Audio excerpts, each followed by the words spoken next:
नमस्कार, आपण पाहताय जत24 न्यूज। जत येथील बाळकृष्ण गॅस एजन्सीसमोर गॅस टाक्या मिळवण्यासाठी गुरुवारी ग्राहकांची झालेली गर्दी। OTP येऊनही गॅस सिलेंडर मिळत नसल्याने ग्राहकात नाराजी। जाडरोला तालुका जत येथील सन्मुख स्वामी यांनी गेल्या 8 दिवसापासून हेलपाटे मारत असून अद्याप गॅस मिळाली नसल्याची तक्रार केली। वरून जेवढ्या गॅस सिलेंडर टाक्या उपलब्ध होतात तेवढ्याच टाक्यांचे वितरण आम्ही करीत असून ग्राहकांनी सहकार्य करावे असे आवाहन गॅस वितरकांनी केले आहे। आज 2 गाड्या येण्याची शक्यता सध्या 1 गाडी आली असून त्यातील 320 सिलेंडरचे वाटप सुरू असून दुसरी गाडी आल्यानंतर उर्वरित सिलेंडरचे वाटप करण्यात येईल असे एजन्सीने सांगितले।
आठ दिवस झालं 8 दिवस काय गॅस नाही काय नाही काय करायचं तर 40-50 किलोमीटर आम्ही येतो इथं गॅसच आले नाही म्हणते।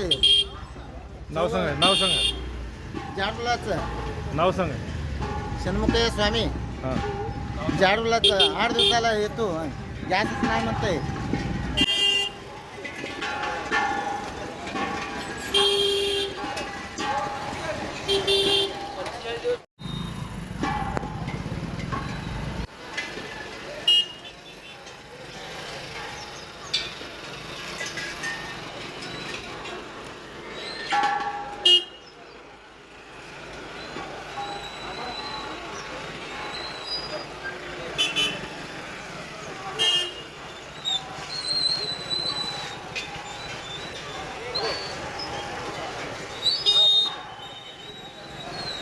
या लागला टाकी